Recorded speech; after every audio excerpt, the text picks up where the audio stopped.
बोलो जयकारा बोल मेरे श्री गुरु महाराज की जय। श्री नंगली निवासी भगवान की जय। श्री परमहंस दयाल जी महाराज की जय। श्री नंगल विहालन भगवान की जय। श्री परम गुरु भगवान की जय।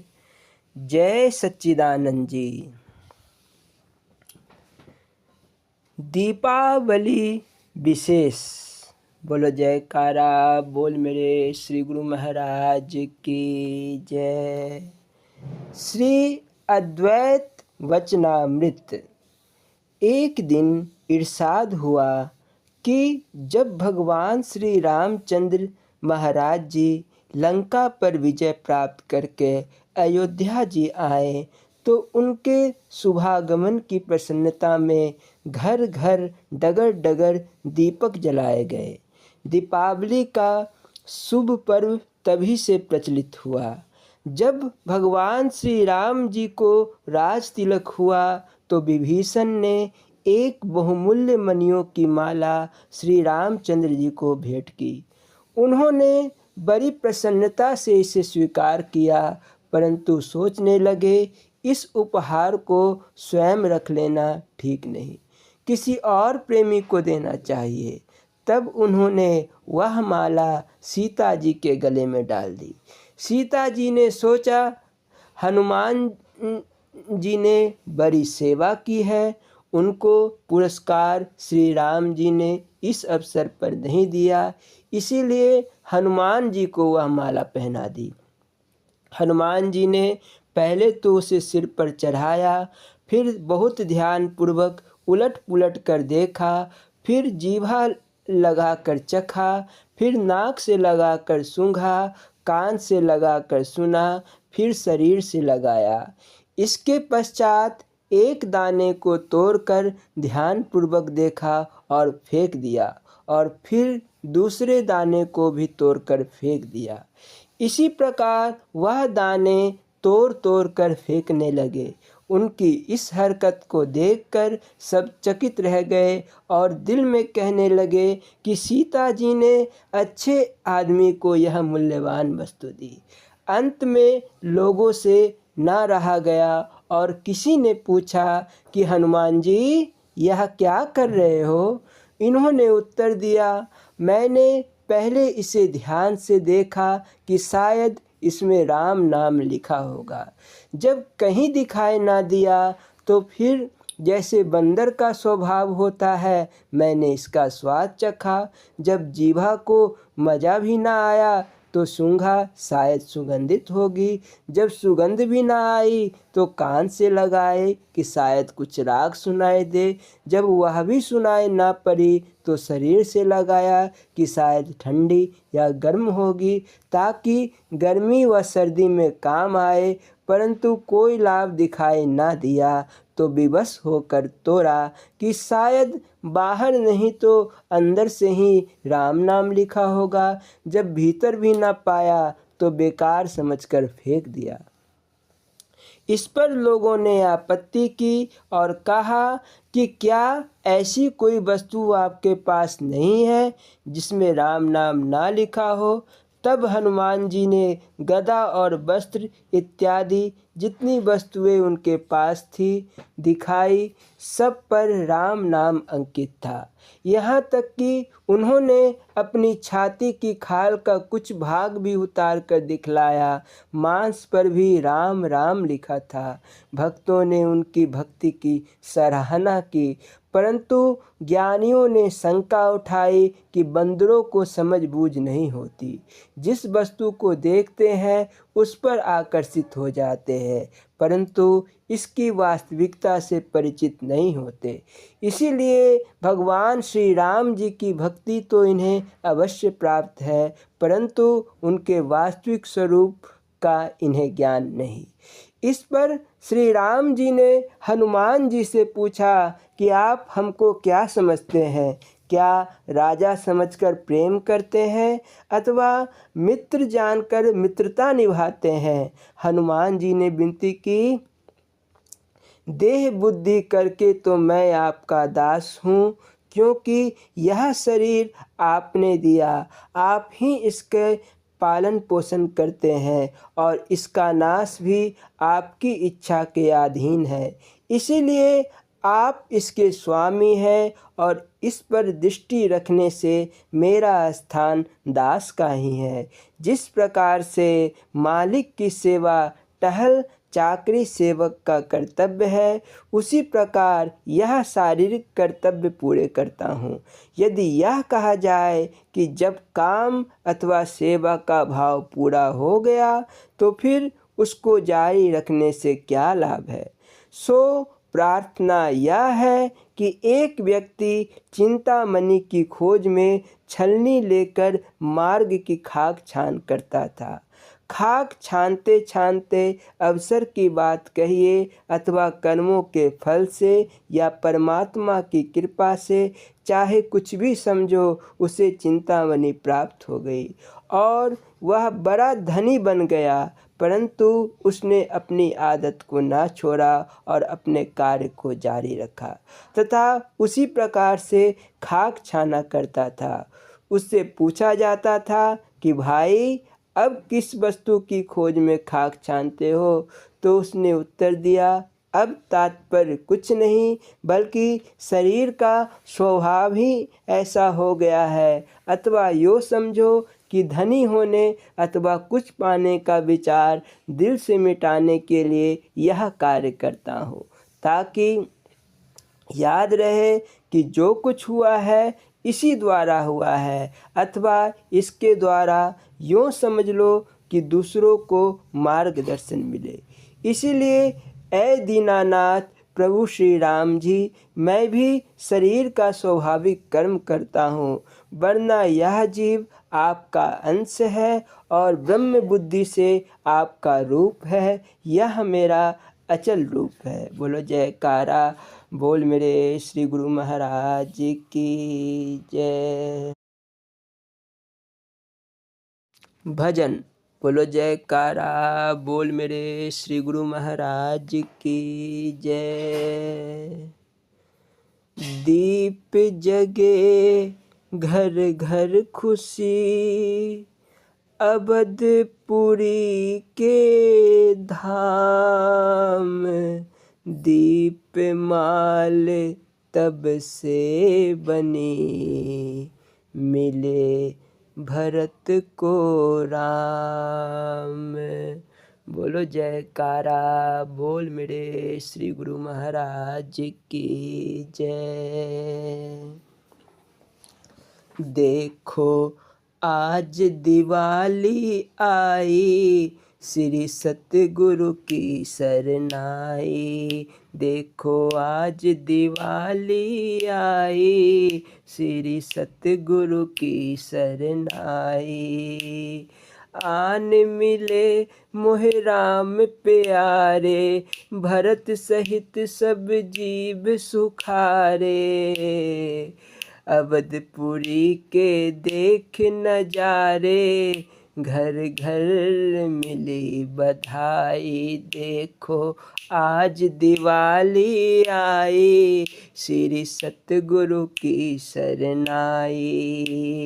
अवधपुरी में राम को पाकर, प्रेमी जन सब ज्योत जगाकर, हृदय माही करे दिवाली, सहज समाधि लगाई। देखो आज दिवाली आई, श्री सतगुरु की शरणाई। लंका जली रावण को मारा, सीता का सब कष्ट निवारा। लंका जली रावण को मारा, सीता का सब कष्ट निवारा।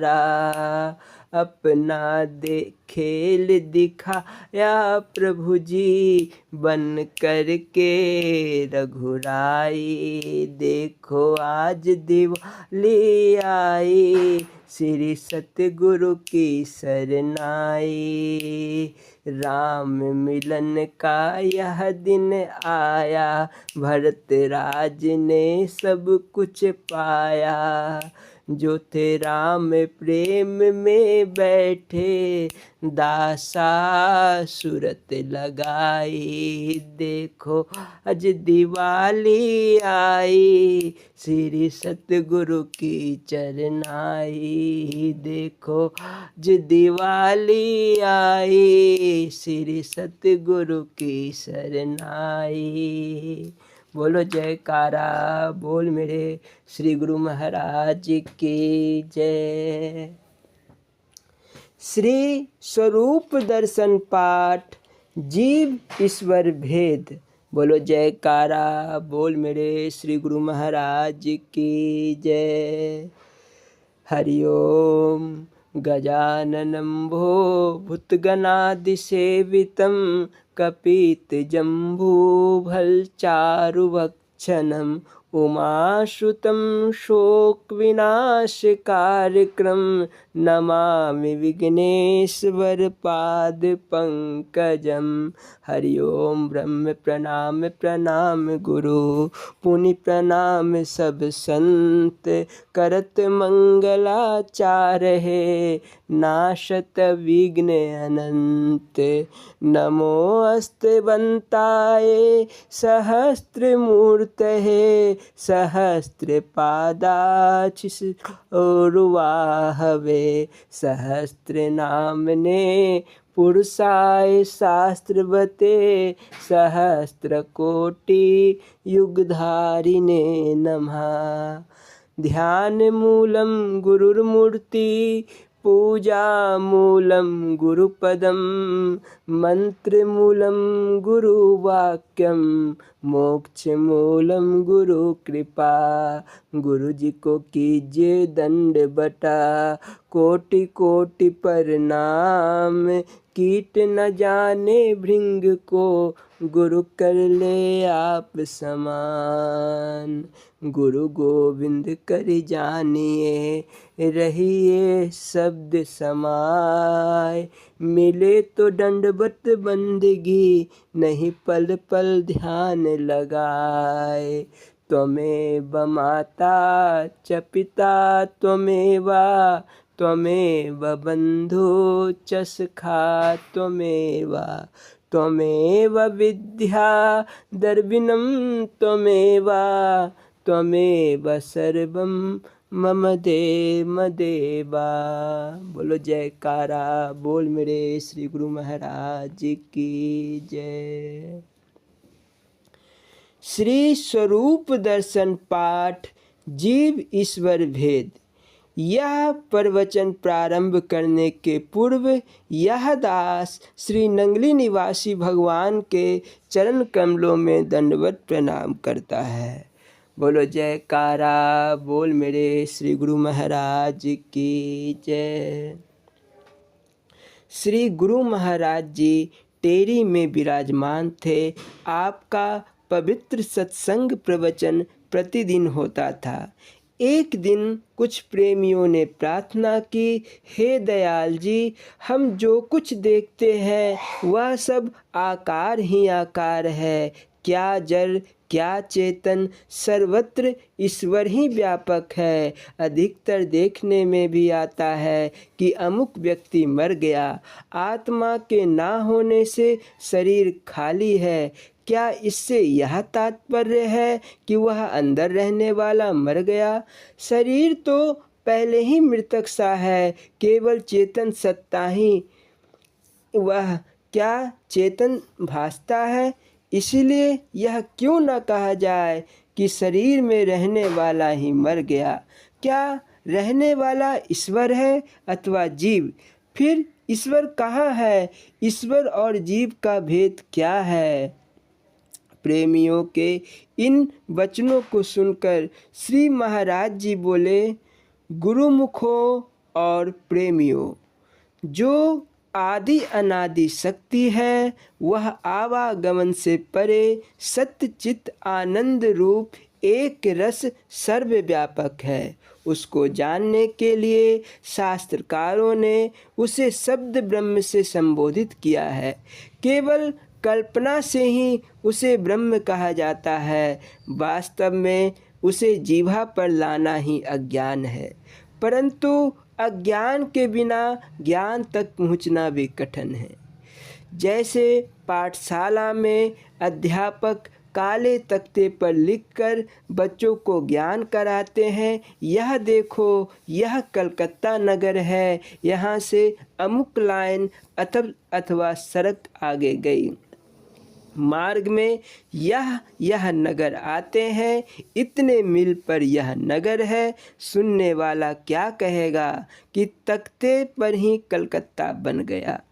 परंतु यह सब अज्ञान और मिथ्या भ्रम है। यह झूठ भी सत्य को दर्शाने वाला है। उस तथ्य को जानने के लिए उसे कल्पित शब्द से पुकारा है। जो व्यक्ति शरीरों में आकर स्थित है और शरीर का सभी ज्ञान रखती है, इंद्रियों से सभी कार्य करवाती है, उसे आत्मा कहते हैं।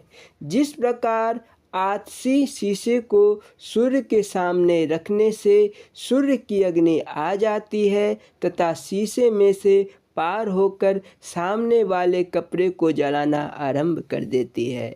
आग को ना आते देखा परंतु आ गई और ना ही जाते देखा परंतु चली गई। आग न देखी परंतु कपड़ा जलता देखा गया। इसी प्रकार इस शरीर में बुद्धि अंतःकरण आतसी शीशा है। इससे सर्वत्र ब्रह्म, ईश्वर, आत्मा, जीव इत्यादि विभिन्न नामों से पुकारते हैं। अब आपका प्रश्न है कि मेरा कौन, मरा कौन, ना कोई मेरा है ना मरता है, यह एक बोली बन चुकी है। विचार करो, जिस प्रकार घड़ा डूबने से घड़े का खट आकाश नहीं जाता, उसी प्रकार शरीर के चले जाने से वह सत्ता कहीं नहीं जाती। केवल शरीर में हरकत करने से अनुभव होता है। वह शरीर में है, शरीर के बंधन ने ही इसे जीव बनाया है। सो शरीर और उस शक्ति का संबंध इस प्रकार है, जैसे दीवार पर चित्र यदि कोई कहे कि वह आत्मा दिखाई नहीं देता, तो इसका उत्तर यह है कि जैसे आँखें अपने को स्वयं नहीं देख सकती जब तक कि दर्पण की सहायता ना ले, यदि स्वयं को देखना हो तो ब्रह्मवेता सद्गुरु रूप शीशे की आवश्यकता है। वास्तव में देखना किसको है? देखना सदा और को होता है। जब इसके अतिरिक्त और है ही नहीं तो किसको देखेगा और कौन देखेगा? जब शीशे के बिना स्वयं को नहीं देखा जाता तो आंतरिक अवस्था और भी विचार योग्य है। वहाँ न आँख की न शीशे की तोड़ है। वास्तव में स्वच्छ जल से ही देखा गया है। सूर्य का प्रतिबिंब ना तो उत्पन्न होता है और ना मरता है, न वह आया और ना ही गया। यह उदाहरण इसलिए दिया है ताकि भ्रम दूर हो। वास्तव में सूर्य वाला भी उदाहरण भी ठीक है। सूर्य और है हम, और जब है ही हम तब हमको हम ही देखना चाहें तो वही आँखें शीशे का उदाहरण है। वास्तव में उस अनादि वस्तु को शरीर की कल्पना से अनादि कहा गया है। उसका ना अनादि है ना अंत, तब कैसे कहा जाए वह यह है और मैं वह? जब वह हर समय विद्यमान है तो कैसे कहे कि शरीर से वह चला गया? वह आने जाने में नहीं है। सत्य पूछो तो वह तुम ही हो, केवल अपनी ही भूल तुम्हें दुखी करती है। जैसे कोई हिसाब किताब करता कुछ भूल जाए तो वह अपने आप पर दुखी हो जाता है। आप उसको उस समय दुखी करने वाला दूसरा कोई नहीं होता, परंतु दुखी अवश्य हो जाता। बिना किसी के दुख देने से इसे दुखी होना पड़ता है। बस इस दुख का नाम जीव है। हिसाब करते करते जब प्रश्न निकल आया तो वह प्रसन्नता जिसको दुख के पर्दे ने ढांप लिया था अंदर से ही प्रकट हो जाती है। फिर अपने आप में स्थिर होकर नाचने लगता है। भगवान राम ने भी रामायण आरण्य कांड में लक्ष्मण के प्रति इसका भेद खोला। जीव अनेक एक श्रीकंता, पर बस जीव सो बस भगवंता। लक्ष्मण के पूछने पर भगवान राम ने बताया कि हे लक्ष्मण, आपका प्रश्न है ईश्वर जीव ही वेद प्रभु, सकल कहो समझाए। जाते होए चरण रति, शोक मोह भ्रम जाए। जीव अनेक संकल्प के उत्पन्न करने वाली और उनके पीछे दौड़ने वाली दशा का नाम है। जब अनेक हुआ तो तंतु रूप सुत हुआ, जब मिलकर एकत्रित हुआ तो कपड़ा बन गया। अनेक होने से जीव है, जब अनेक को समेटकर अपने में लीन हुआ तब हुआ ईश्वर अर्थात श्रीकंठ है। क्योंकि परवश जीव है और सो बस अर्थात पर को अपने बस कर लेने से भगवान हुआ। अनेक स्थान पर भटकने वाला जीव दुखी है। अपनी शक्ति को समेट लेना ही उसको सदा आनंद में लीन होना है। बोलो जयकारा बोल श्री गुरु महाराज की जय। स्वामी हीरानंद पुरी जी महाराज जी की लीला संस्मरण एवं अमृत प्रवचन। बोलो जयकारा बोल मेरे श्री गुरु महाराज की जय। प्रसाद चरणामृत पैसा। बोलो जयकारा बोल मेरे श्री गुरु महाराज की जय। श्री सतगुरुदेव भगवान की अनेकानेक लीलाएं हैं जिनका संकलन करने के लिए दीर्घायु दरकार है। वह भी इस शर्त के साथ कि उस लंबी उम्र का एक क्षण उनसे भुक्तभोगी सत्संगी भाई बहनों से मिलकर सारे लीला प्रसंग स्वयं सुने जाए और उन्हें लिपिबद्ध किया जाए, ताकि वर्तमान पीढ़ी के मन पर छिटका अज्ञान का अंधकार दूर हो सके तथा वे यह बात भली भांति जान सके कि हमारे सद्गुरु महाराज साक्षात आदि ब्रह्म हैं।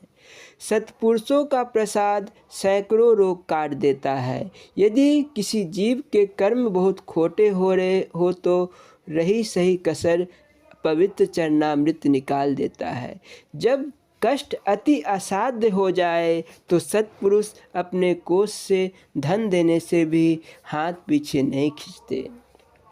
इस आशय का एक प्रसंग हमारे गांव के वयोवृद्ध सेवा मुक्त माननीय रतनलाल जी के मंझले पुत्र श्री दौलत राम कश्यप, जो स्वयं हरियाणा सरकार के सेवानिवृत्त इंजीनियर हैं, इस लेखक को लिखे गए एक पत्र में लिखते हैं। उन्हीं के शब्दों में उनकी आप बीती सुनिए।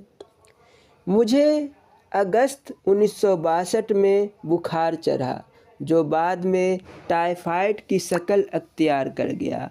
मेरे पिताजी 28 फरवरी 1960 को गांव से रिटायर होकर गुलेर जिला कांगड़ा में दोबारा नियुक्त हो चुके थे। मुझे टाइफाइड 3 बार रिलोपास हुआ। उस समय मैं चरखी दादरी, जिसको दालमिया दादरी भी कहते हैं, में था। मेरी छोटी बहन बिमला भी मेरे पास 10वीं क्लास में पढ़ती थी। उसको भी बाद में टाइफाइड हो गया और वह भी 3 बार ही रिपोल्स हुई। घर में 2 बीमार हो गए। जब पिताजी को हमारी बीमारी का पता चला तो वह गुलेर से छुट्टी लेकर हमारे पास आने के लिए गांव आए। आते ही डेरा में महाराज जी का दर्शन करने और हमारे लिए प्रसाद तथा चरणामृत तक लेने के लिए गए। महाराज जी ने आशीर्वाद दिया और पिताजी को कहा कि इलाज के लिए रुपए ले जाए, तो उन्होंने कहा मेरे पास आपकी दी हुई बहुत दौलत है और उनको रुपए की कमी नहीं है। लेकिन महाराज जी ज़बरदस्ती 200 रुपये दे दिए। चरखी दादरी जिला महेंद्रगढ़ पहुंचने पर मुझे तीसरा रोलोपस था और बिमला का तीसरा रिलोपस शुरू हो गया। प्रसाद व चरणामृत लेने से और महाराज जी के दिए हुए रुपयों से दवाई खरीदने पर हमारी बीमारी में कमी आई।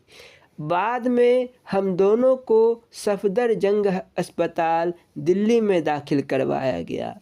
बिमला को तो दूसरे दिन छुट्टी मिल गई और मैं 1 हफ्ता अस्पताल में रहा। यह उन दिनों की बात है जब जनरल पीएन थापर ने त्याग पत्र दिया था और भारत चीन युद्ध चल रहा था।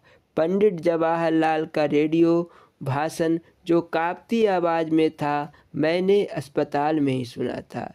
इसी दौरान मेरी माताजी आश्रम में गई तो महाराज जी ने उनको बताया, माया देवी घबराओ नहीं, तुम्हारे दोनों बच्चे ठीक है, उनको कुछ नहीं होगा। हमारे ठीक होने पर पिताजी ने वापस आकर महाराज जी को आशीर्वाद लिया और 200 रुपये जो दरबार की अमानत थी वापस कर दी। बोलो जयकार बोल मेरे श्री गुरु महाराज जी की जय।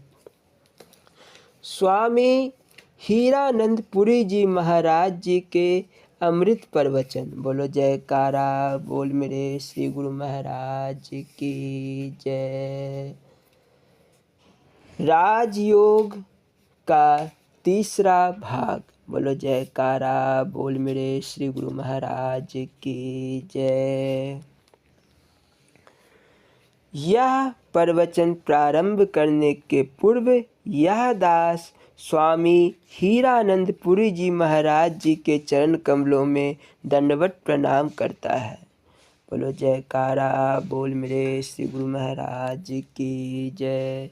स्वामी हीरानंदपुरी जी महाराज जब अपने प्रवचन प्रारंभ करते थे तो प्रारंभ करने के पूर्व हरिओम की ध्वनि लगवाते थे। बोलना जी, हरिओम हरिओम हरिओम। तस्मादित्यादिकं कर्मा लोकरज्जन कारकं मोक्षस्य कारणं साक्षात् तत्वज्ञानम खगेश्वरा। ये सब कर्म लोक रंजन के लिए हैं। हे गरुड़, मोक्ष का कारण तो साक्षात तत्व ज्ञान है। षड्दर्शन महाकूपे पतिता पशवः खगा परमार्थ न जानन्ति पशुपाश नियंत्रिता। अर्थ, हे गरुड़, षट दर्शन रूप महाकूप में गिरे हुए मनुष्य रूपी पशु को परमार्थ को नहीं जानते हैं। वह पशुओं के समान ही पास में बंधे हुए हैं। वेदागम पुराणज्ञा परमार्थ न वेत्ति ये विडम्बकस्य तस्यैवा तत्सर्वकाकभाषितम्। अर्थ, वेद अगम और पुराण को जानने तथा श्रवण करने वाला, व्याख्यान करने वाला, अर्थ सहित सबको समझाने वाला मनुष्य आदि परमार्थ को नहीं जानता है, तो उस विद्वान का वह सब बोलना कौवे के बोलने के समान ही व्यर्थ और नीरस है। पठन्ति वेद शास्त्राणि बोधयन्ति परस्परं न जानन्ति परम तत्वं दबिम पाक रसयथा। जो पंडित लोग वेद शास्त्र को तो पढ़ते हैं और परस्पर दूसरों को बोध भी कराते हैं, परंतु परम तत्व परमात्मा को स्वरूप को नहीं जानते हैं। जिस प्रकार करछी अनेक पकवानों में फिर कर उनके रस को नहीं जानती है, उसी प्रकार वह वेद के सार को नहीं जानते हैं। तत्त्वमात्म्यमथं ज्ञात्वा मूढ़ा शास्त्रेषु मुद्धते गोपाकुचि गते छागे कूपे पश्यति दुर्मिता। अर्थात अपने शरीर में स्थित परम तत्व परमात्मा को ना जानकर मूर्ख शास्त्र से मोहित होता है, क्योंकि दुष्ट है। बुद्धि जिसकी ऐसा गोप बकरे को काक में स्थित कर भी कुएं में देखता है। संसार मोहनाशाया शब्द बोधो न ही क्षमा ना निर्वर्तते तिमिरम कदाचिदीप वार्तया। संसार के मोह रूप अज्ञान का नाश करने के लिए शब्द बोध सामर्थ्य नहीं है। जैसे दीपक की वार्ता मात्र से अंधकार का नाश नहीं होता है, मोह अज्ञान तथा अंधेरे का नाश करने के लिए तो केवल परमेश्वर का अपरोक्ष ज्ञान ही है, और परमेश्वर के स्वरूप को प्रत्यक्ष करने वाला राजयोग का ही अभ्यास है। इसीलिए समस्त स्त्री पुरुषों को इस उत्कृष्ट मनुष्य जीवन को प्रभुमय बनाने के लिए तथा परमेश्वर की प्राप्ति रूप परमानंद शांति मुक्ति पद को पाने के लिए राजयोग का आश्रय लेकर अपने इस लौकिक या पारलौकिक सुखों की प्राप्ति करनी चाहिए। बोलो जयकारा बोल मेरे श्री गुरु महाराज की जय। शेष अगले भाग में। बोलो जयकारा बोल मेरे श्री गुरु महाराज की जय। दीपावली का संदेश। बोलो जयकारा बोल मेरे श्री गुरु महाराज की जय। यह बात सन 1967 की है। 1 नवंबर को दिवाली बड़े उत्साहपूर्वक मनाई गई। स्वामी सार शब्दानंद जी ने इस अवसर पर प्रेमियों को दीपावली का जो मुबारक संदेश दिया, उसे यहाँ उद्धृत किया जा रहा है। साभार सार आलोक ग्रंथ से है। बोलो जयकारा बोल मेरे श्री गुरु महाराज की जय। दीपावली का संदेश। आज हमारे भारतवर्ष में, इस देश में घर घर में दिवाली के उत्सव मनाए जा रहे हैं, और सबको पता है कि यह त्यौहार, यह शुभ अवसर क्यों मनाया जाता है। कुछ गलत फहमियाँ भी है हमारे धर्म के अंदर कि देखा देखी इन शुभ अवसरों को मनाते हैं, इसके राज को नहीं जानते। नीति के ग्रंथ सार कवितावली का कथन है, जग की भेड़ा चाल चलते के पीछे चले, परमार्थ ना संभाल देखो जग की मूर्ता। ऐसे कर्म होते हैं जो करते हुए भी मूर्ख कहलवाते हैं। यह शुभ अवसर दीपमाला प्रभु राम की पवित्र याद है। जिस समय अयोध्यावासी बहुत दुखी हो रहे थे, रामायण का प्रमाण मिलता है, रहा एक दिन अवध अधारा, समझत मन दुख क्यों भयो अपारा। अवध नाम अवस्था, उम्र और इकरार का है। सर्व नर नारी भरत सहित सोचते हैं कि कारण कवन नाथ नहीं आए। प्रभु राम ने ऐसा कहा था कि आज के दिन पहुँचेंगे, कल पहुँचना था, दीपमाला से एक दिन पहले। यह था भाव। लेकिन एक दिन भगवान को देरी हो गई। ऐसा क्यों? रास्ते में ऋषियों ने प्रभु को रोक लिया। तो भगवान ने सोचा कि अगर मैं आज यहाँ रहा तो भरत के प्राण नहीं रहेंगे। यह था हमारे भारतवर्ष का भूषण, और यह थी सत्यता, यह था धर्म।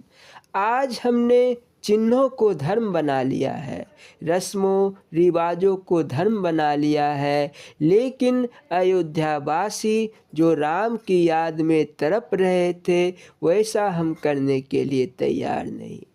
तो भरत सोचते हैं, कारण कवन नाथ नहीं आए, जान कुटिल प्रभु मोहे बिसराए।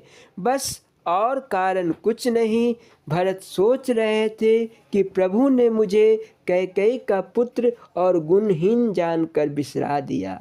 यह था भरत का प्रेम। अब भरत के प्रेम को सोचते हुए भगवान ने निश्चय किया कि अगर मैं सूचना नहीं देता तो आज का दिन खुशी का दिन है, मगर हो सकता है कि मेरे ना पहुंचने पर भरत प्राण दे दे। तो भरत जी कहते हैं, बीते अवध रहे जो प्राणा, को पापी जग मोह समाना। मेरे समान संसार में कौन पापी होगा? इस चीज़ को सोचते हुए भरत जी कहते हैं कि प्रभु ने मुझे कुटिल जान लिया। तब भगवान ने पवन पुत्र हनुमान को आज्ञा दी कि हनुमान, आज ही फौरन अयोध्या में पहुंच जाओ और जाकर कहना कि मैं एक रोज अगस्त ऋषि के पास रह गया हूँ, और जाकर कह देना कि कल जरूर आएंगे।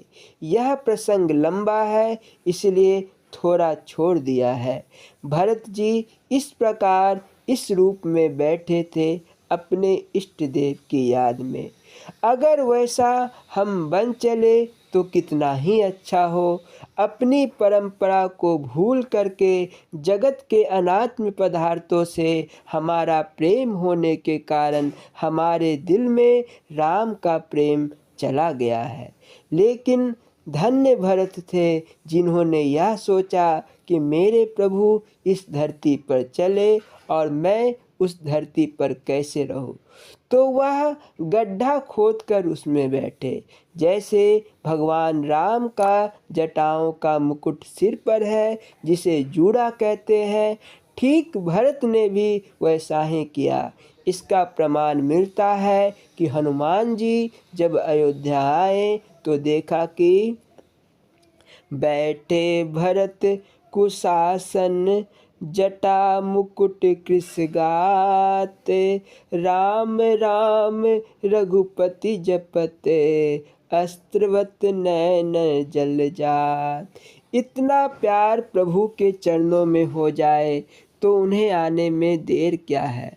वह तो है ही सर्वत्र, कहीं गए कहीं नहीं।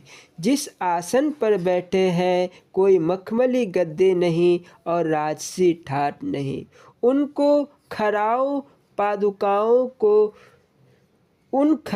पादुकाओं को 24 घंटे निहारते रहते हैं और अपने प्राण उन खड़ाओं के अंदर है। यह बिल्कुल सच्ची बात है, कविता नहीं, गप नहीं, इतिहास नहीं, कोई मिलावट नहीं इसमें।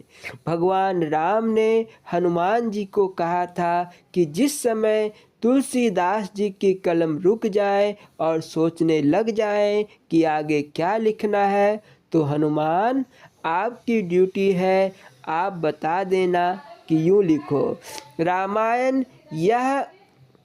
रामायण वह पवित्र ग्रंथ है जिसकी एक एक पंक्ति भी पवित्र है।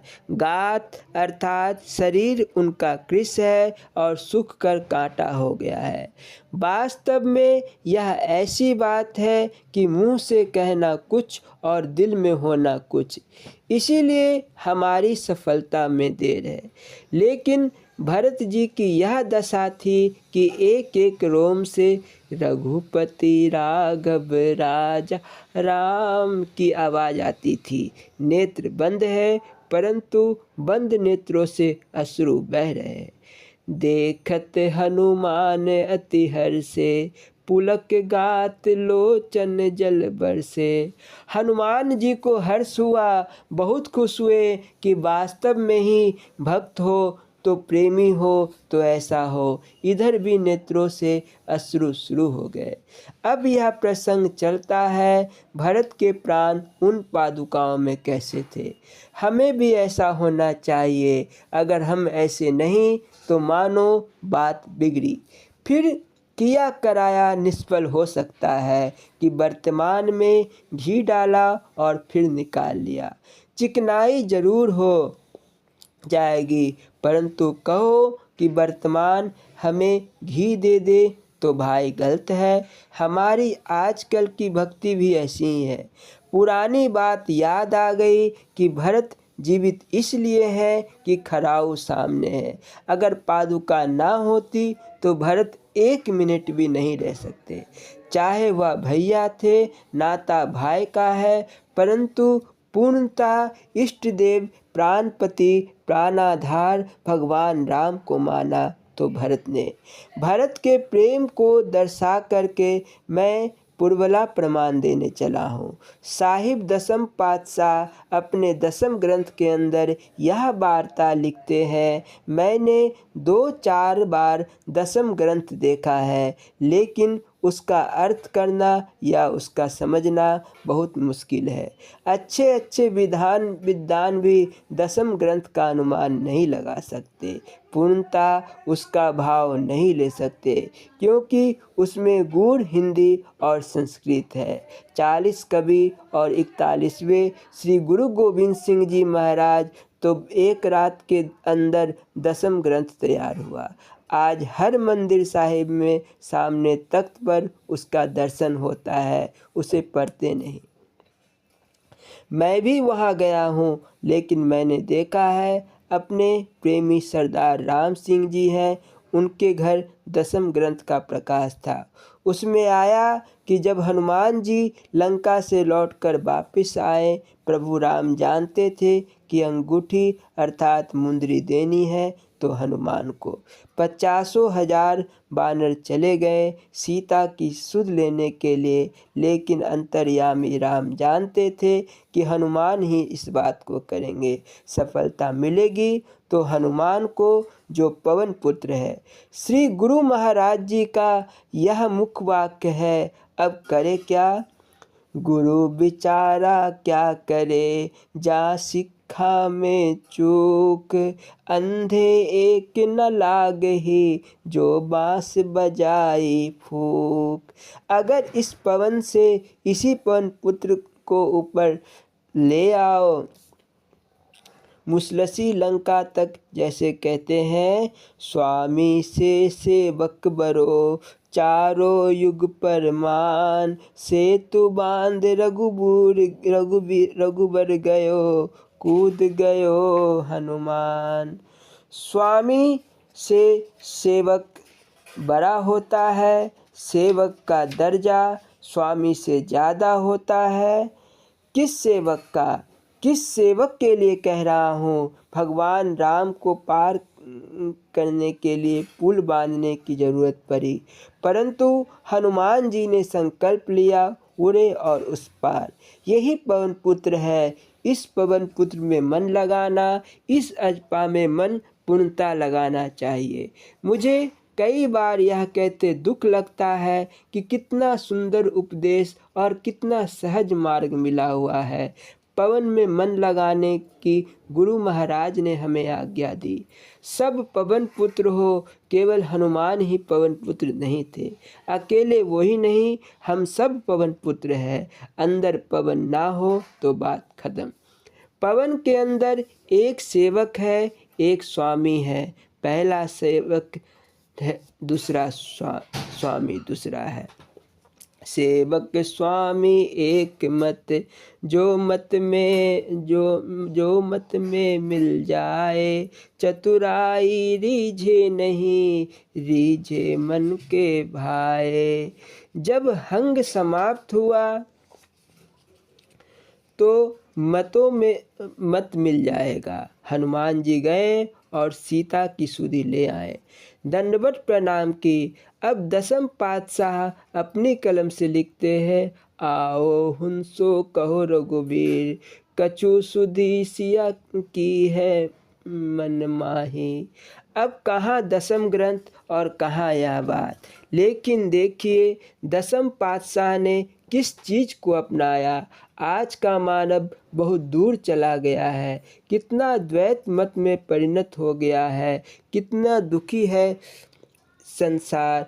कुछ दिन पहले इतना धन नहीं था, इतना रूप नहीं था, इतनी विद्या नहीं थी, इतनी कारें मोटर नहीं थी, लेकिन अब क्या कहना है। और आजकल सब कुछ होते हुए भी चिंता फिक्र गम ज़्यादा है। मगर कभी शास्त्र के अनुसार हम चलते तो कितना अच्छा होता। शास्त्र की बात ना मानना दुखी होना है, धक्के खाना है। जो शास्त्रों में गुरुजन हमारे नेताओं की आज्ञा है, उसके ऊपर थोड़ी टीका टिप्पणी करना कि ऐसा नहीं, ऐसा है, यह गलती है। हनुमान जी कहते हैं, है प्रभु लंक कलंक बिना, सो बसे उस रावण बाग की छाई। हनुमान जी कहते हैं, अशोक वाटिका में रावण के बगीचे में माता सीता जी बैठी है और नेह कलंक है। राम पूछते हैं कि वह जीवित है। यह तो हाल हमारे भारत के अंदर। सुबह उठकर माता पिता के चरण स्पर्श करने बहुएं सासों के जाके चरण छूती थी, मत्थे टेकती थी, अंदर मान करती थी। घर घर पूजन बुजुर्गों का होता था। कोई विपत्ति ना आती थी, विपत्ति का नामो निशान ना आता था। यहाँ तो भगवान राम सब सेवकों के लिए समूचा शब्द कहते हैं, जो हनुमान के लिए भी है और बाकी सेवकों के लिए भी। हनुमान आपने बोला है कि नेह कलंक है, बिल्कुल सुरक्षित है, लेकिन यह कहो जीवित है, कहो कैसे अनाथ, वह क्यों न मरी मुझसे बिछड़ाई। सीता मेरे से बिछड़ करके क्यों नहीं मरी, यह प्रश्न है हनुमान पर। अब बताइए, हनुमान सेवक है जो इस बात का उत्तर दे सके, बाकी किसी के पास कोई जवाब नहीं। हनुमान क्यों इतना करते थे, क्योंकि उन्होंने मान का बेड़ा गर्क किया हुआ था, इसीलिए उनका नाम पड़ गया हनुमान। नहीं तो वह महावीर पवन पुत्र थे, उनका नाम महावीर था, वीरता की कोई हद नहीं थी। एक प्रमाण मैं और देता हूँ। जब भगवान ने पूछा तो हनुमान बोले, प्राण बसे पद पंकज में, यम आवत है पर पावत नाही। तेरे चरणों में प्राण बसते हैं प्रभु, यम आते हैं प्रभु, मर तो जाती, बची इसलिए है कि तेरे चरणों में उसके प्राण हैं। भगवान बहुत प्रसन्न हुए। छोटा सा प्रमाण देने चला हूँ, इस रामायण में नहीं मिलेगा। बड़े बड़े विद्वान जानते हैं कि 64 रामायण है, एक रामायण का प्रमाण देने चला हूँ। जब लंका फतह हो गई, सीता मिल गई, प्रभु अयोध्या की तैयारी कर रहे थे, तो हनुमान बोला, प्रभु मेरा दिल यह चाहता है कि अपनी माँ को भी आपके दर्शन कराओ। मेरी माँ जो अंजनी है ना, वह भी आपकी दर्शन कर ले, प्रभु मेरी इच्छा है। तब भगवान हनुमान सहित माता अंजनी के पास पहुँचे तो माँ को सारा वृत्तांत सुनाया। तो माँ ने जब हनुमान को थोड़े अपशब्द कह दिए, ऐ हनुमान, तूने मेरे दूध को कलंकित कर दिया, मेरे दूध में इतना बल है, अरे इतनी वानर सेना की ज़रूरत क्यों पड़ी। तेरे जैसा सेवक हो प्रभु राम का, और फिर राम को इतना कष्ट हो, मेरा दूध पिया हुआ और तूने सहित वानरों के युद्ध किया। भगवान राम की सहायता करने के लिए तू सेवक काहे का, जा लानत है मेरे दूध पर जो तूने मेरा दूध पिया। देख मैं अपने दूध का करिश्मा दिखाऊं। अपने स्तन को पकड़ा, निचोड़ा और एक पहाड़ी पर छींट पड़ गई। वह भस्म हो गई पहाड़ी। अंजनी के अंदर इतना बल था। हनुमान आप अपने बल को भूल गए, सेवक धर्म को भूल गए। कभी वक्त था जो आज हम मनाने बैठे हैं। यह हमारी परंपरा इसलिए चली कि इसको मिटाना नहीं, इसको बढ़ाना है।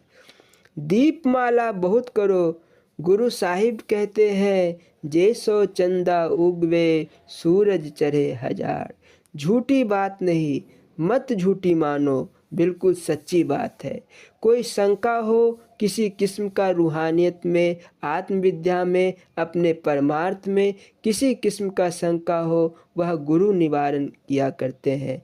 लेकिन आज हमने गुरु ग्रंथ की बानी को भी कविता समझ रखा है। गुरु साहिब सत्य कहते हैं, जैसो चंदा उगवे सूरज चढ़े हजार। ऐते चानन होंदिया गुरु बिन घोर अंधार। रामायण भी कहती है, सकल गिरिन धवलाइए, रवि बिन रात न जाए। दीपमाला हम भी करेंगे, आप भी सब करोगे, लेकिन देखो कि हमारे अंदर का अंधकार दूर हुआ है कि नहीं। अगर अंदर का अंधकार दूर हुआ है, मैं कसम ले कहता हूँ कि राम कहीं जुदा नहीं। यह है राम की प्राप्ति और यह है राम खुश करने का दिन। मगर अफसोस, राम की पूजा छोड़ के सीता की पूजा शुरू हो गई। कभी कभी मैं कह दिया करता हूँ कटु शब्द। हो सके तो अगर किसी के ऊपर ऐसी दृष्टि हो, उसके पति को पता चले कि मेरे को तो पूछता नहीं, मेरी पत्नी के साथ प्यार है, तो जूता ना चलेगा तो क्या होगा। आज संसार दुखी क्यों है? अपने स्वामी परम ज्ञानानंद जी से किसी ने पूछा यूपी में कि महाराज क्या करे, कृपा करो, आप बाबा लोग हो, गुरु हो, कितना हम फसल बोते हैं, जितना फसल होता है, खेती बाड़ी होती है, एकदम बाहर आ जाती है, पानी की तो खत्म हो जाती है। अतः यह भी बड़े नटखट थे, जानते थे उनके स्वभाव को। कहने लगे, यह बताओ आप शिव पूजा करते हो? बहुत वहाँ शिव पूजा है। एक लुटिया ली जल की और 2 फूल रखे, शिव के सिर पर लुटिया जल की छोड़ दी। कहा, एक लुटिया का जल बढ़ते बढ़ते बाढ़ बन गई। आपने शिव जी महाराज जी को कभी कुछ और भी दिया है सिवाय जल के? जब ज़्यादा जल देते हैं शिव जी को, तो शिव जी महाराज जी आपके लिए इतना जल पैदा करते हैं, चाहे आपकी फसल भी क्यों न बह जाए। तो भाई आज हम अगर राम को खाली दिए दिखा देंगे, मोमबत्तियाँ 4 दिखा देंगे, मिठाई घर खा लेंगे और अपने हृदय के मलिन विकारों को ना छोड़े, आज से अगर थोड़ा भी हम प्रण कर लेवे कि दिल में कि ऐ प्रभु गुरुदेव, तेरी शरण में बैठकर हम यह प्रण करते हैं कि हमारे हृदय का विकार छीन लो, एक विकार हमने भेंटा कर दिया, थोड़ा अंधकार दूर हो जाए। धीरे धीरे अंधकार दूर होते हुए ठीक जगमग ज्योत जगेगी। वह जो निरंजन ज्योति अंदर जल रही है, उस ज्योति को का जिस भाग्यवान ने दर्शन किया है, मैं कहता हूँ कि सच्ची दीपावली उसी की है। कबीर को चंद भाइयों ने कहा कि चलो दिवाली है। कहने लगे, संत दिवाली नित करे, सत्यलोक के माही, और मते हैं काल के, ऐवे धूल उड़ाई। महाप्रभु कभी कभी ऐसा कह देते हैं, यह तो एक जगत चाल है, जगत की रीति है, मेरे खिलाफ ना हो हो जाना कहीं। मैंने भी रहना है यहाँ रजौरी में, दीपमाला मना करते हैं। दीपमाला बेशक करो, लेकिन दीपमाला के साथ साथ जब राम अयोध्या में आए थे उन्होंने पता है क्या किया। पहले कैकेयी मंदिर गए। सबसे पहले अयोध्या आते ही प्रभु राम ने सोचा कि मेरा धर्म है, जिस कैकेयी ने मुझे वनवास दिलाया था, अगर मैं उसके घर 2 घड़ी बाद गया तो उसका दिल दुखी होगा कि मैं पापिन हूँ, इसलिए मेरे पास नहीं आए।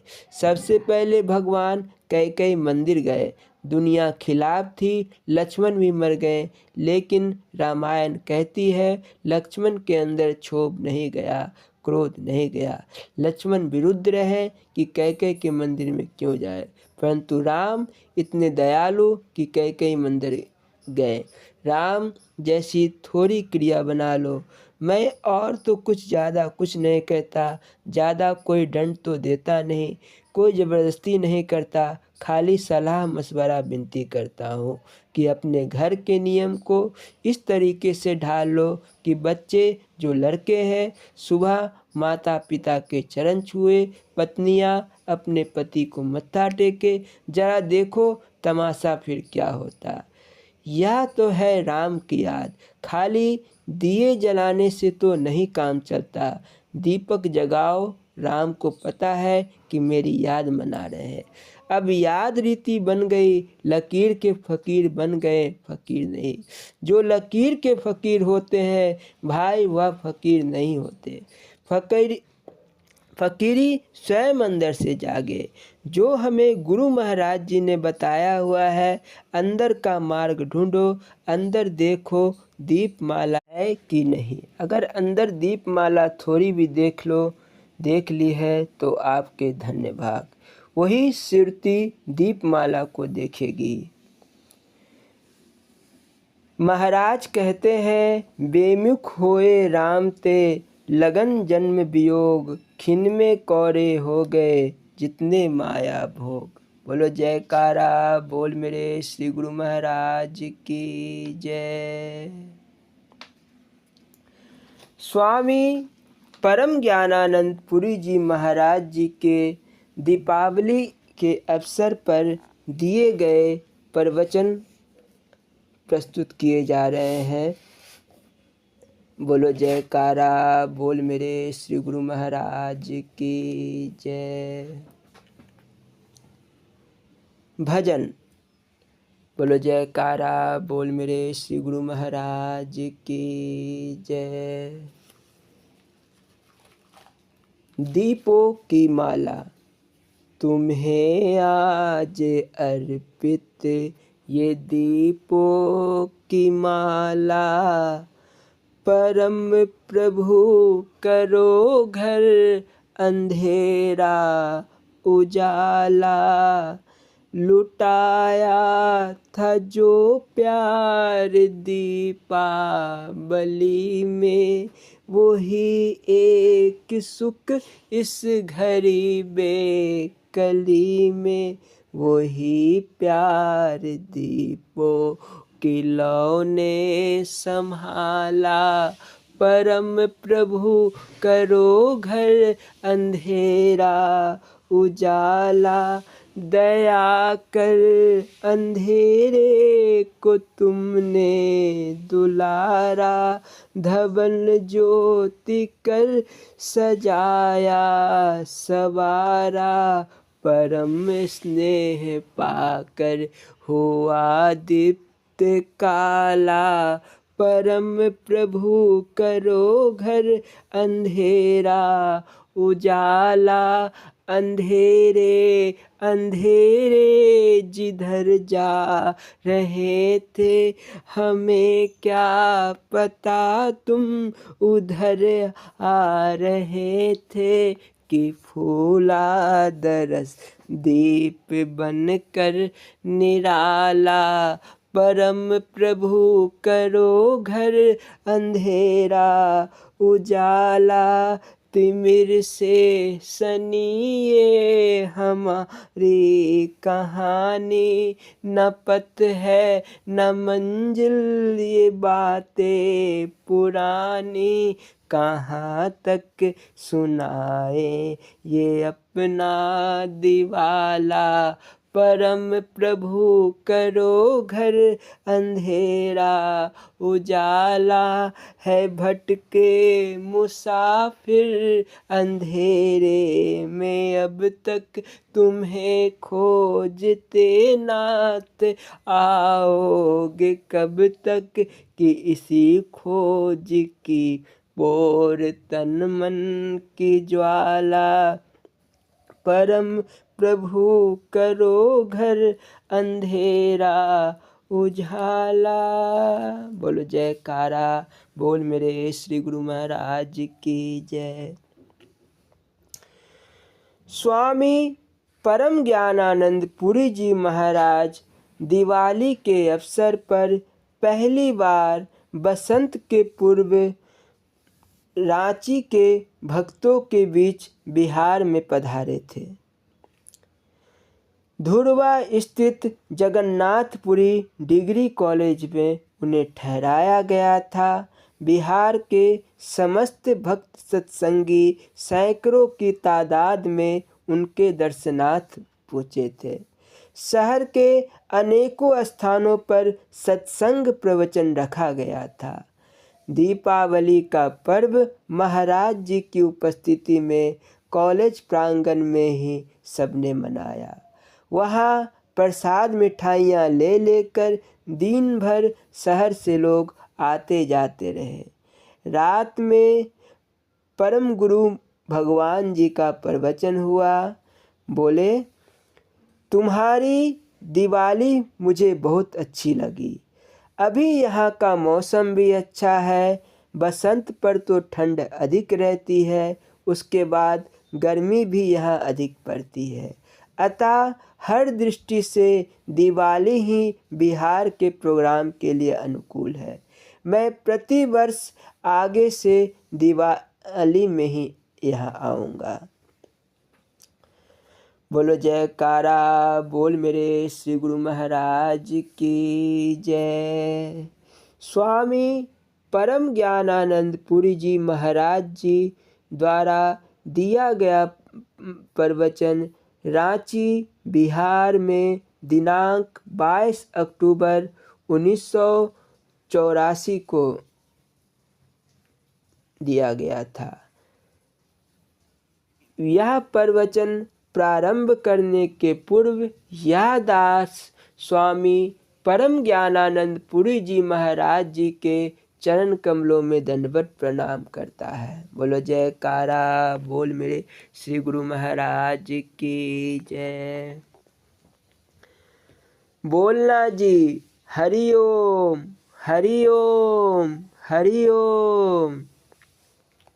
प्रेमियों, हम तुम्हारे हित के लिए जो ठीक जचता है, जैसा हमने अपने जीवन में अनुभव किया है, अपने गुरुजनों से सीखा है, हम वैसा ही सुनाते हैं। मानना ना मानना तुम्हारी मर्जी। हित अनहित पशु पंछी यू जाना। कौन सी बात हित की है और कौन अहित की, यह तो पशु पक्षी भी जानते हैं। तुम तो परमात्मा की सर्वश्रेष्ठ संतान हो। तुम्हें दूसरी योनियों की तुलना में विशेष पावर मिला है, जिससे तुम परमात्मा को भी प्राप्त कर सकते हो। अब सुन और समझकर भी अपने हित की का काम ना करो तो खुद का नुकसान करोगे, दूसरों का क्या बिगाड़ोगे। अतः जो काम तुम्हारे हित का है उसे अवश्य करो। यहाँ हम इस बार पहले पहल दीपावली में आए। तुम्हारे प्रेम और उत्साह को देखकर हमें बहुत खुशी हुई।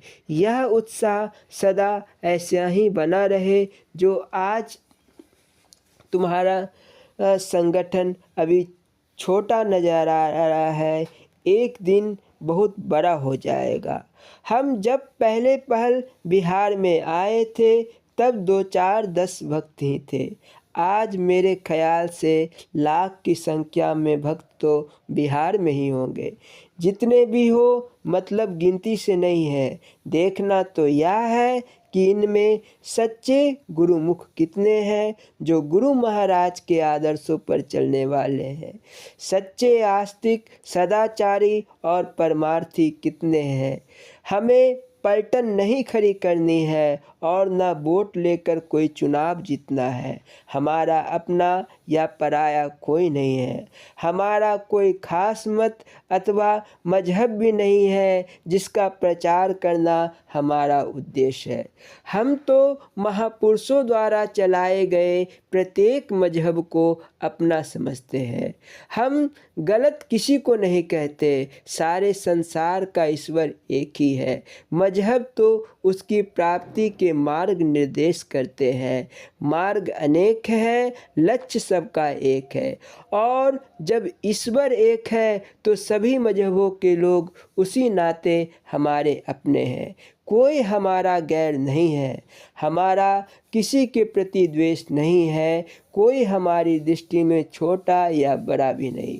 सभी भगवान के बच्चे हैं। अतः आत्मिक दृष्टि से सभी हमारे लिए एक से है। हाँ, व्यवहारिक स्तर पर जिसकी सेवा भक्ति जितनी ज़्यादा है वह हमारा उतना ही प्रिय है। भगवान श्री राम ने हनुमान से पूछा, तुम मुझे क्या जानते हो? हनुमान ने उत्तर दिया, देह बुद्ध्या तु दासोऽहं, जीव बुद्ध्या त्वन्दस्कः, आत्म बुद्धया त्वमेवाहम् इति मे निश्चला मति। अर्थात देह बुद्धि से मैं आपका दास हूँ, जीव बुद्धि से आपका अंश हूँ और आत्म बुद्धि से जो आप हैं वही मैं हूँ। सबने हनुमान के इस सम्यक ज्ञान की सराहना की। इसी ज्ञान की प्राप्ति करना सब जीवों का लक्ष्य है। इसी के लिए तुम यहाँ आए हो। तुम महात्माओं के सत्संग प्रवचन रोज सुनते हो। दूसरे बड़े बड़े विद्वानों के उपदेश भी सुने होंगे। उस सत्य के बारे में सभी एक ही बात कहते सुने जाते हैं। कारण सत्य एक ही है, अनेकता तो बाहरी व्यवहारों में होती है। शब्द, स्पर्श, रूप, रस और गंध, इन्हीं 5 विषयों में सारा संसार कैद है। इसके आगे और कुछ है ही नहीं।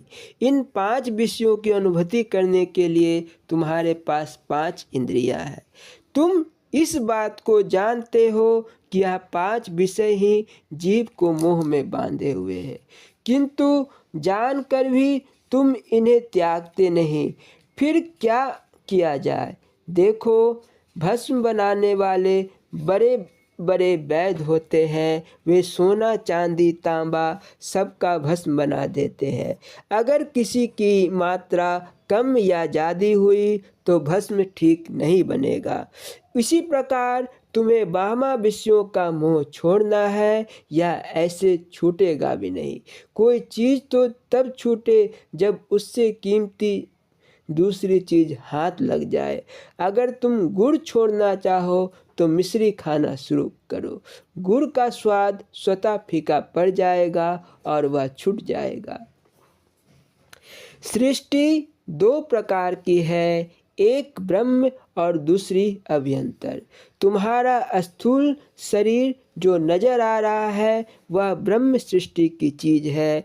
इसके भीतर तुम्हारा सूक्ष्म शरीर और उसे भीतर तीसरा कारण शरीर है। उसके भीतर तुरिया पद है। तुम ऐसी चीज हो जिसके निकलते ही यह शरीर मुर्दा हो जाता है। तब लोग उसे जला डालते हैं। तुम तो वह अग्निश्वर चेतन तत्व हो जो इस नश्वर देह के भीतर रहते हो। तुम्हें यह शरीर इसलिए मिला है कि तुम इसके अंदर अपने चैतन्य स्वरूप की पहचान कर लो।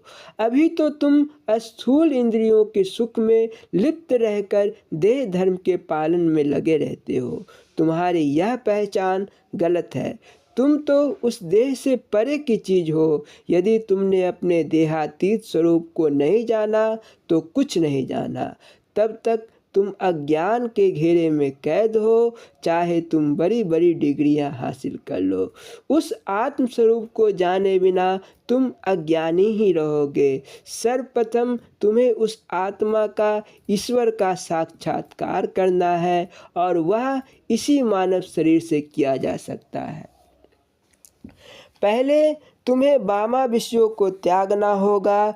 वामा सृष्टि में काम, क्रोध, लोभ, मोह और अहंकार ही तो पुष्ट होते हैं।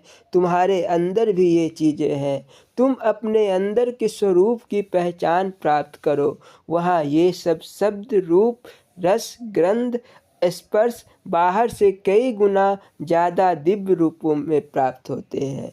बाहरी सुख से तो अंदर के सुखों की छाया मात्र है। बिना अंदर का रस प्राप्त किए वामा विषय नहीं छूट सकते। बड़े बड़े लोग नहीं छोड़ पाए तो तुम क्या छोड़ोगे।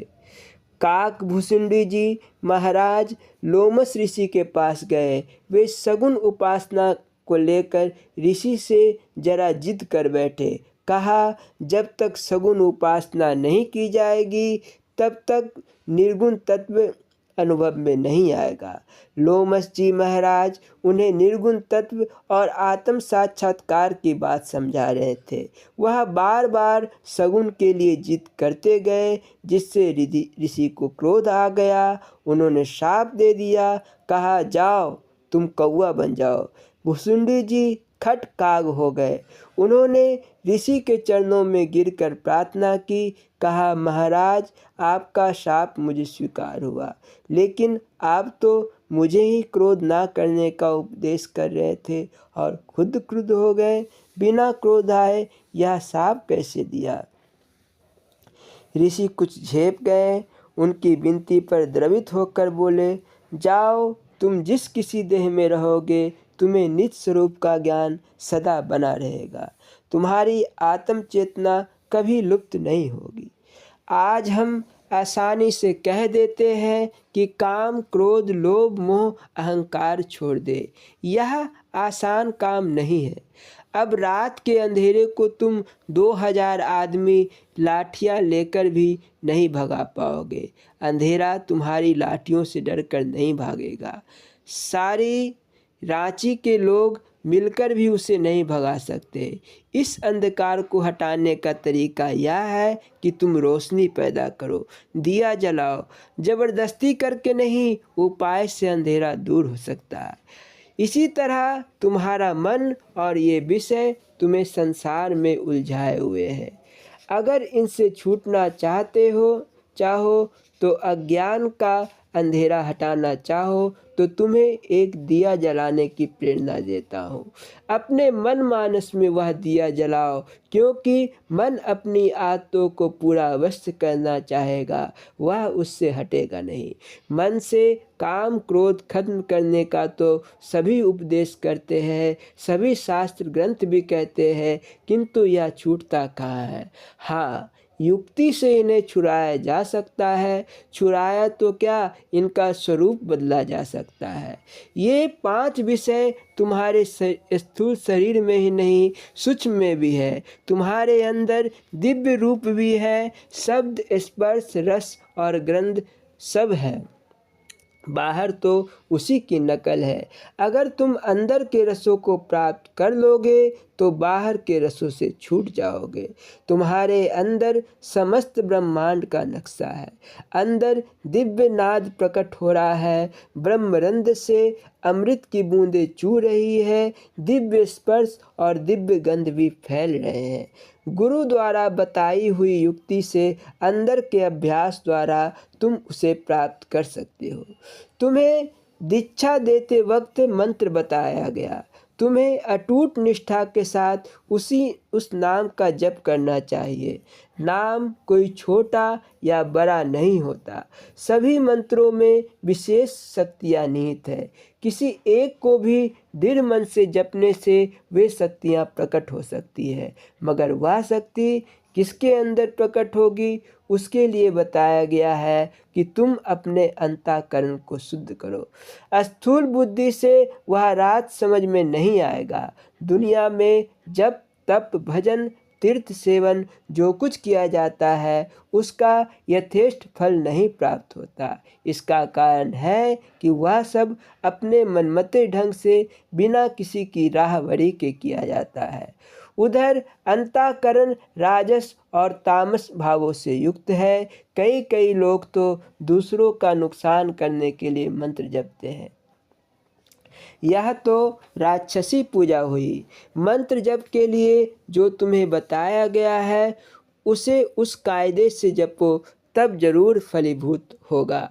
मेरा मतलब आत्मा का ज्ञान कराने वाले मंत्र या साधना से है।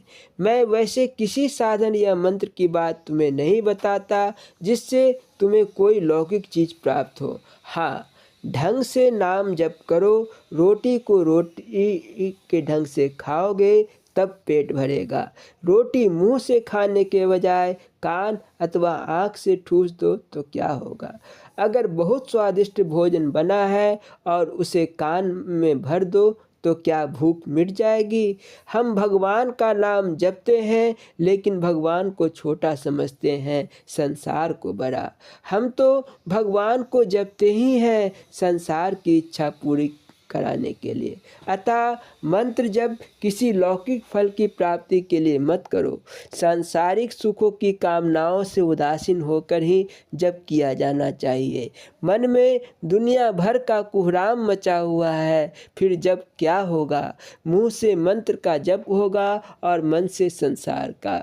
जब तो मन से करना है, बीमारी तो मन में है। यहाँ तो मंदिर जाते हैं और कहते हैं, हे भगवान, हमारा यह काम बन जाए तो हम साल भर सत्यनारायण जी की कथा कहवाएंगे, प्रति साल तेरे यहाँ आया भी करेंगे। शर्त रख कर कहते हैं, अमुक काम हो गया तो पूजा करेंगे।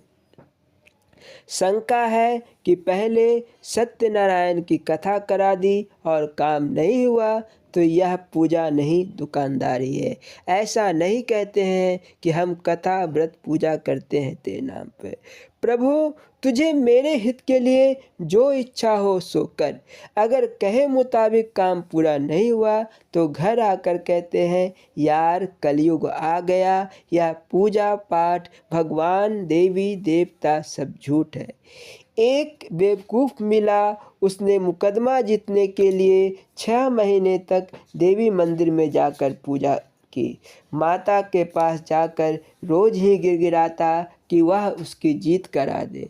अरे, माँ जिसकी हार कराएगी वह क्या देवी माता का कोई दुश्मन है? दुश्मन तेरा होगा। माता का तो कोई हित या दुश्मन नहीं होता। मुकदमे की तारीख पड़ी, बहस हुई और वह हार गया। उसे क्रोध आया और कुल्हाड़ी लेकर देवी के मंदिर पहुंचा। बोला, मैं मर गया, पूजा कर करके फिर भी मुकदमा हरा दिया।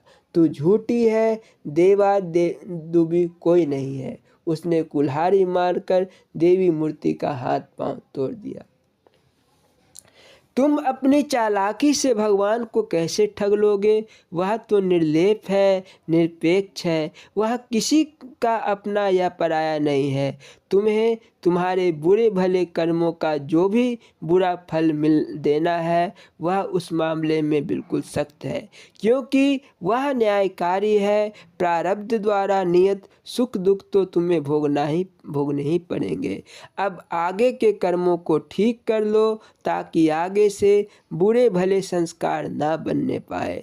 अभी तुम्हारी इंद्रियां बहिर्मुखी है, आंखें बाहर के रूप दिखाती है, कान बाहरी आवाज़ सुनते हैं, जीवा बाहर के भोज्य पदार्थों का रस लेती है। जब तक इन्हें बाहरी पदार्थों में रस आता है, तब तक मन इनके साथ बाहर भटकेगा। उस मन को बाहर से उलटकर अंदर करना है, आत्मा की ओर केंद्रित करना है। तुम्हें सर्वप्रथम अपने वामा रसों को सात्विक बनाना है। सात्विक दृश्य देखो, सात्विक बातें सुनो, सात्विक आहार ग्रहण करो, सात्विक ग्रंथ गंध और स्पर्श प्राप्त करो। जब तक इन्हें सात्विक नहीं करोगे मन पकड़ में नहीं आएगा। अभी तो तुम्हारा सब कुछ दूषित है। विषयों के गलत रसपान करते करते अंतःकरण में विक्षोभ पैदा होता रहता है। वहाँ मूढ़ भाव भर गया है, अंधकार छा गया है। उस कालिमा को हटाना है। शीशे से काली परत साफ कर दी जाएगी, बस अपना स्वरूप नजर आएगा। हृदय के शीशे में जगत की कामनाओं की मैल चढ़ी हुई है, इसी वजह से वहाँ भगवान नजर नहीं आता। तुम्हें किसी भी तरीके से हृदय का शीशा साफ करना है। साधना तो मलिन अंतःकरण को साफ करने के लिए करनी होती है। आत्मा तो ज्ञात ही ज्ञात है, ईश्वर साधना साध्य नहीं है। वह किसी साधना से नहीं जाना जाता, वह कृपा साध्य है। सूर्य प्रकाश बिखेरने में पक्षपात नहीं करता, उसका अक्स सब पर बराबर पड़ता है, लेकिन दीवारों पर उसका प्रतिबिंब नहीं बनता और शीशा पर बन जाता है। सूर्य की रोशनी पड़ते ही शीशा चमक उठता है। अगर वह किरण आतिशी शीशे में पड़े तो वहाँ अग्नि प्रज्वलित हो उठेगी। सूर्य तो एक ही है, चमक नहीं होने में सूर्य का कोई कसूर नहीं। कसूर तो उपाधि का है। इसी प्रकार तुम्हें अपने हृदय को आतिशी शीशा बनाना है, उसे दूषित कर्मों से गंदा होने से बचाना है। हृदय को साफ कर लो, भगवान मिल जाएगा। पहले यह जानो कि वह मलिन कैसे हुआ। सांसारिक वासनाओं से मलिन हुआ, तुमने उसमें सांसारिक विषयों की कालिख पोत दी है। जब से पैदा हुए हो तब से काला करते चले गए। तुम ही नहीं, तुम्हारे जितने सगे संबंधी थे, अपने लोग थे, सबने इसे काला किया। जो आया सो राख में मिल गया। तुम बच्चे थे तब कितने शुद्ध थे, देवता बनकर आए थे, तुम्हारा अपना बेगाना कोई नहीं था। हानि लाभ या हर्ष शोक का तनिक भी ख्याल नहीं था। सर्दी गर्मी एक सी थी, मान सम्मान का कोई विचार नहीं था। तुम पूर्णतया शुद्ध थे, तुम्हें किसी रिश्तेदार की पहचान ना थी। लोगों ने तुम्हें गंदा करना शुरू किया। जब बच्चे थे तभी से लोगों ने ये झूठी बातें कहनी शुरू की, यह तुम्हारा मामा है, तुम्हारा बाबा है, तुम्हारी मम्मी है, तुम्हारी चाची है। गोद में बैठे बिठाए लोगों ने मन पर कालिक पोतना शुरू किया। तुम्हें पाठ पढ़ाकर बिल्कुल पक्का कर दिया। जैसे ही बोलने का ढंग आया, तुम उनके सिखाए मुताबिक बोलने लगे। मामा चाचा माई बाप तुम्हारे 999 रिश्तेदार बन गए। अब बचपन से रटी हुई बातें बड़े होने पर भला कैसे निकले। जंगल में एक शेर का बच्चा किसी गडेरिए को मिलने गया। गडेरिया उसे अपने घर ले आया, वहाँ उसे दूध पिला पिला कर पाला। वह भी भेड़ों की झुंड में रहने लगा। दिन रात भेड़ों की आवाज़ सुनता, उन्हीं के साथ रहता। उस शेर ने भी भेड़ों जैसा बोलना सीख लिया। वह भी उनके साथ में करता फिरता। सामने होने पर भी वह वैसा ही बोला करता। वह संस्कार उसमें प्रबल हो गया कि वह भी भेड़ है। एक दिन वह भेड़ों की झुंड में जंगल में चला गया। वहाँ एक दूसरा जंगली शेर आया। उसकी दहाड़ सुनकर सभी भेड़ें भाग खड़ी हुई। उनके साथ वह पालतू शेर भी भागा। जंगली शेर को बड़ी हैरानी हुई। उसने उसे घेर लिया। तब बेचारा डर और घबराहट से बोला, भाई मुझे तू छोड़ दे, मेरे मामा चाचा सगे संबंधी वहाँ है। उस शेर ने कहा, वे तुम्हारे सगे संबंधी नहीं हैं, तुम्हारी जाति का तो मैं हूँ। उसके लाख समझाने पर भी वह समझ नहीं पाया। वह तो स्वभाव से अपने को भेड़ मान बैठा था। जंगली शेर उसे एक कुएं के पास ले गया और पानी में उसके मुंह की परछाई दिखाई। फिर उसे 2-4 बार गरज कर बताया। इस प्रकार उसे प्रतीत हुआ कि वह भी शेर है। भेड़ों के बीच रहते रहते उसे भेड़ होने का भ्रम हो गया था। फिर तो वह मौज से जंगल का राजा बनकर आज़ाद विचरने लगा। तुम्हें भी बचपन से दुनियावी गरेड़ियों ने भेड़ बना रखा है। तुम समझने लगे हो कि हम भी यही है, हमें भी वही करना है जो हमारे बाप दादे करते आए हैं। तुम यह भी जानते हो कि हमारे बाप दादे भी मरकर कुछ साथ नहीं ले गए, हम भी नहीं ले जाएंगे, साथ तो यहाँ के संस्कार जाएंगे। अभी तो तुम्हें 150,000 लाख रुपए मिल जाते हैं तो तुम्हारा दिमाग आसमान छूने लगता है। तुम्हें यह भी पता है कि इतना कमाकर तुमने नुकसान कितना किया। तुम्हारा जीवन सांसों पर आधारित है, गिनती की सांसें तुम्हें मिली हुई है। 24 घंटे में 21,600 सांसें निकलती है। एक सांस की कीमत के आगे दुनिया की कुल संपदा भी तुच्छ है। भगवान ने तुम्हें इतना बड़ा पावर देकर भेजा है कि तुम नर से नारायण बन सकते हो, और अब नासमझी बस नर से गधा बनने को तैयार हो, सूअर, कुत्ता और सर्प बनने को तैयार हो। बुजुर्ग यह बताते हैं कि अंतमता सोई गता। मरते वक्त आदमी का मन जहाँ जाता है वहीं उसका जन्म होता है। अगर मरते वक्त तुम्हें भगवान का याद आएगा तो भगवान के धाम में जाओगे। दुनिया याद आएगी तो दुनियावी जीव बनकर पुनः यहाँ आ जाओगे। अगर तुम शांति चाहते हो तो शांति में परमात्मा की शरण ग्रहण करो। शांति और सुख लाख करोड़ रुपयों में, घर महल मकान में नहीं मिलेगा। जो चीज़ जहाँ हो ही नहीं उसे वहाँ खोजना व्यर्थ है। क्या लाख करोड़ इकट्ठा करके सुखी हो जाओगे? 2 4 5 लड़के बच्चे जन्मा कर सुखी हो जाओगे?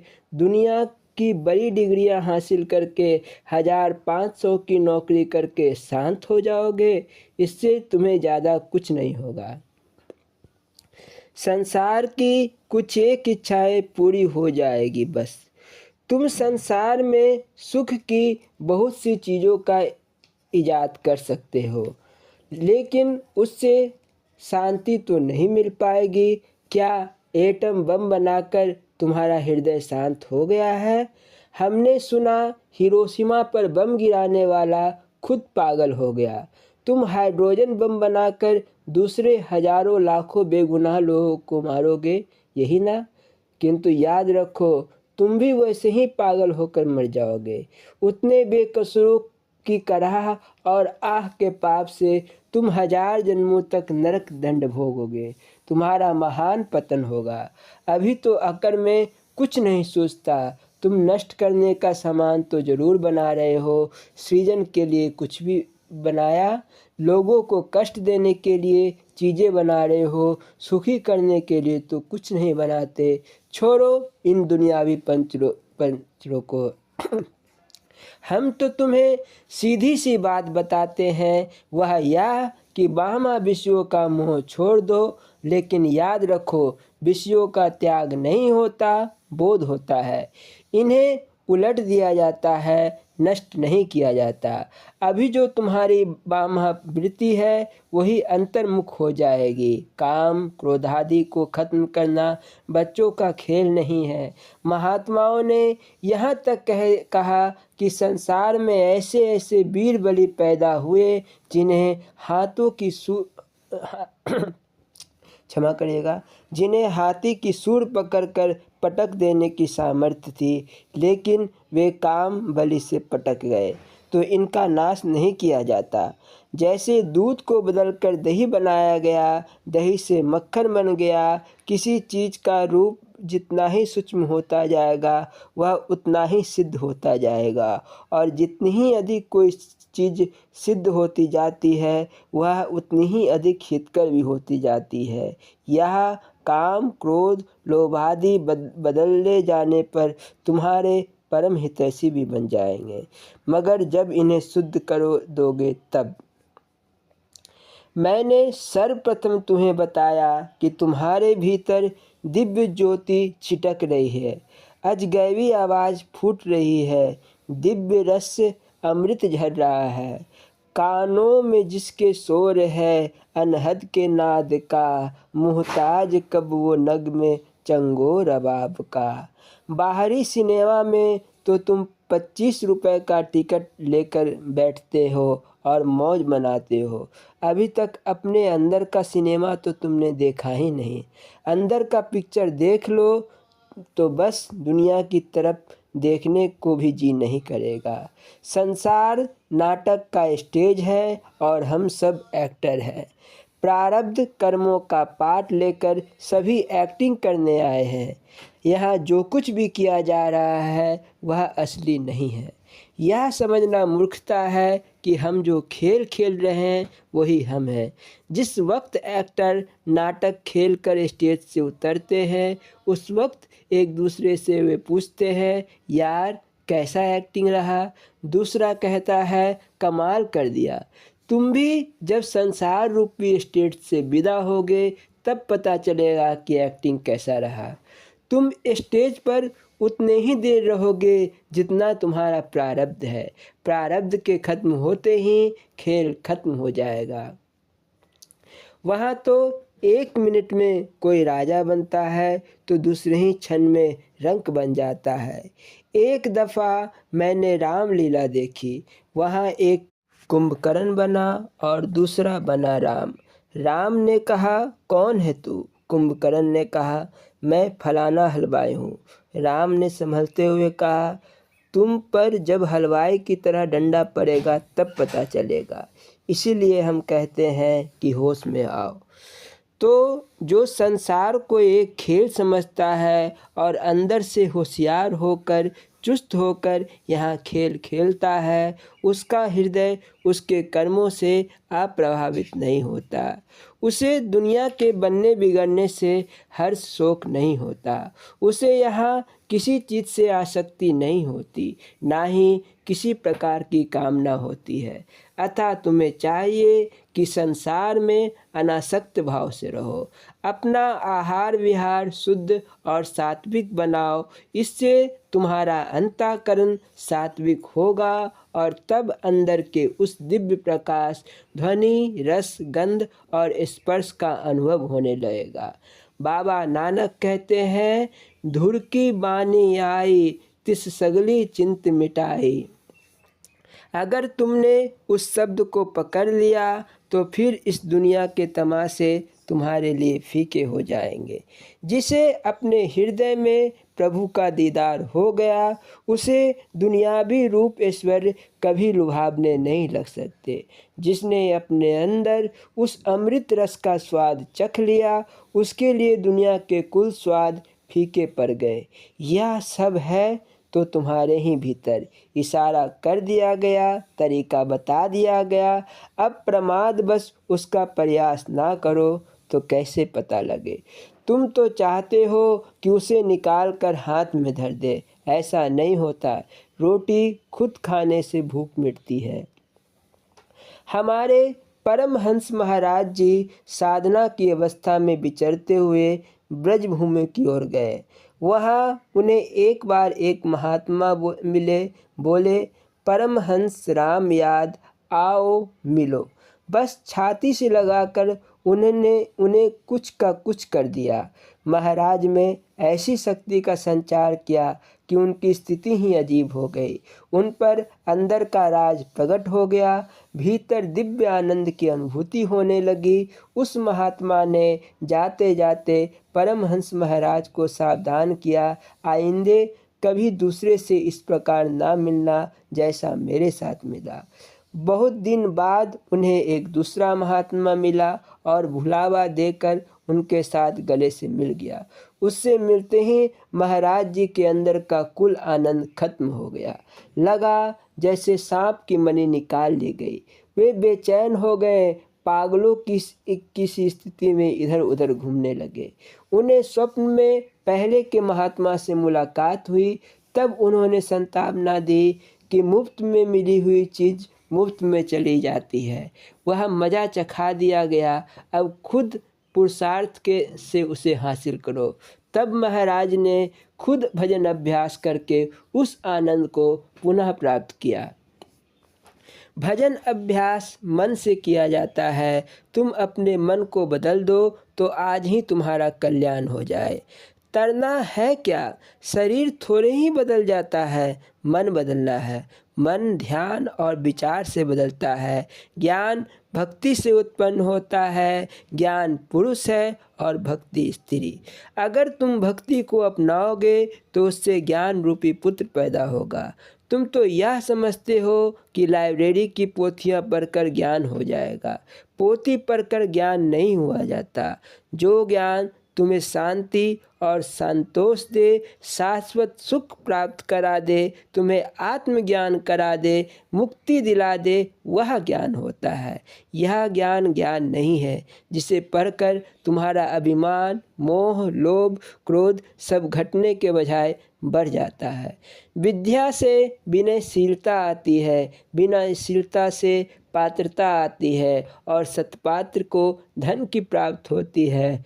वैसा धन जिस धन से धर्माचरण होता है, अधर्म और अत्याचार बढ़ाने वाला धन धन नहीं होता।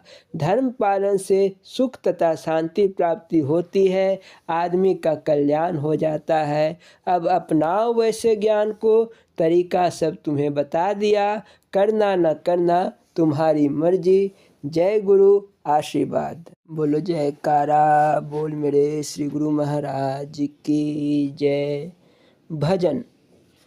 जगमग जगमग हुआ उजाला, राम अवधपुर आए ने। सब नर नारी बच्चे बूढ़े, घर घर सगन मनाए ने। जगमग जगमग हुआ उजाला, राम अवधपुर आए ने। ए संसार बगीचा है और राम है इस दे माली जी। राम अवधपुर आने की यह तब से बनी दिवाली जी।